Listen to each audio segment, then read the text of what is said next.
Bangladesh secularism को अपने constitution यानी संविधान से हटाने की तैयारी में है। चलिए आज इस पर बात करते हैं, पर उससे पहले बांग्लादेश को शॉर्ट में जान लेते हैं। दोस्तों, भारत में आज़ादी के वक्त जब भारत पाकिस्तान पार्टीशन हुआ था तो 2 नहीं 3 हिस्से हुए थे।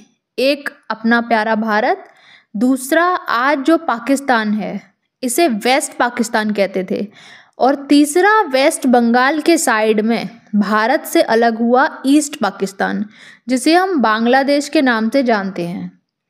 हालांकि पाकिस्तान ने खुद को शुरू से ही इस्लामिक स्टेट बताया है, यानी यह पूरी तरह मुस्लिम देश है, लेकिन बांग्लादेश अब तक खुद को एक सेकुलर यानी धर्मनिरपेक्ष राज्य कहता आया है।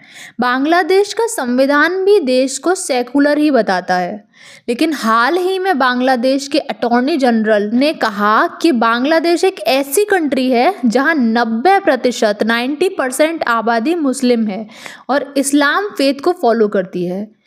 तो इसका मतलब संविधान से सेकुलर वर्ड या इससे रिलेटेड कुछ भी आर्टिकल को पूरी तरह से हटा देना चाहिए और बांग्लादेश को एक इस्लामिक कंट्री बन जाना चाहिए।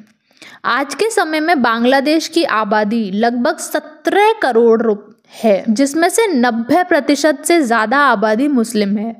हालांकि शेख मुजीबुर रहमान, जिनका बहुत बड़ा रोल था बांग्लादेश की आज़ादी में, उनके हिसाब से सेकुलरिज्म, सोशलिज्म जैसे शब्द बांग्लादेश के लिए बहुत ज़रूरी थे, क्योंकि बांग्लादेश में आज भी कुछ 8-9% आबादी नॉन मुस्लिम है और उनके राइट्स को अनदेखा नहीं किया जा सकता। लेकिन आज बांग्लादेश अपने ही शुरुआती उसूलों से पीछे हटता दिखाई दे रहा है। हालांकि बांग्लादेश के संविधान में लिखा है कि शुरुआती उसूलों को हमेशा फॉलो किया जाएगा, लेकिन आज के जो हालात हैं उन्हें देखकर ऐसा लग नहीं रहा है।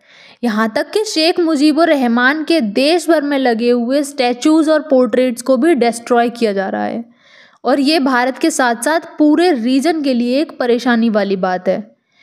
इसे इस तरह सोचते हैं कि अगर भारत में 80% हिंदू हैं, तो अगर ऐसे में भारत खुद को हिंदू राष्ट्र स्थापित कर दे और सेकुलरिज्म शब्द को कॉन्स्टिट्यूशन से हटा दिया जाए तो क्या होगा। दोस्तों, दुनिया के 57 इस्लामिक देशों में ये बात फैल जाएगी कि अब मुस्लिम भारत में सेफ नहीं है, और इसके साथ ही भारत में भी हड़कंप मच जाएगा और वो सभी देश भारत के खिलाफ एकजुट हो जाएंगे। देश के मुस्लिम समाज में डर और गुस्सा फैल जाएगा और जगह जगह लड़ाई दंगे भी शुरू होने का खतरा बना रहेगा। इसके साथ ही पूरी दुनिया में ये एक डिबेटेबल इशू बन जाएगा। पूरा लोकतंत्र ही खतरे में आ जाएगा और दुनिया भर में इस पर लंबी बहस भी छिड़ सकती है। यहाँ तक कि यूनाइटेड नेशंस में भी इसे एक बड़ा मुद्दा बनाया जा सकता है। लेकिन अगर ऐसा किसी मुस्लिम बाहुल्य देश में हो तो सब चुप हो जाते हैं और इस बात पर कोई बात नहीं की जाती। ऐसा क्यों है? क्या दुनिया को कोई फर्क नहीं पड़ता? कोई इसका विरोध नहीं कर रहा और ना ही कोई डिस्कशन हो रहा है।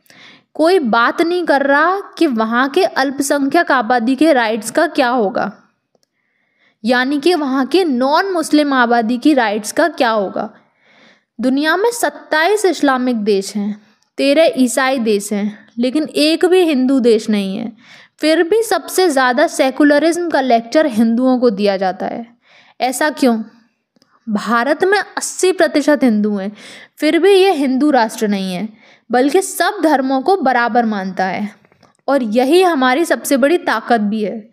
दोस्तों, दुनिया में जितना भी मुस्लिम बाहुल्य देश है, या तो वहाँ सेकुलरिज्म है ही नहीं या सेकुलरिज्म को हटाने की मांग हो रही है, जैसे इन दिनों बांग्लादेश में ऐसा हो रहा है। 2005 अगस्त से अब तक हिसाब लगाया जाए तो न्यूज़ रिपोर्टर्स के अनुसार 5000 से ज़्यादा मामले अल्पसंख्यक समुदाय यानी नॉन मुस्लिम पॉपुलेशन के खिलाफ सामने आ चुके हैं, और इस पर बांग्लादेश के पास दुनिया भर के एक्सक्यूज़ हैं या चुप्पी साधे हुए हैं। आपके हिसाब से बांग्लादेश जैसे देशों को सेकुलरिज्म छोड़ देना चाहिए या नहीं? कमेंट्स में ज़रूर बताएं, और ऐसे फैक्ट्स लगातार देखने के लिए चैनल को सब्सक्राइब करें।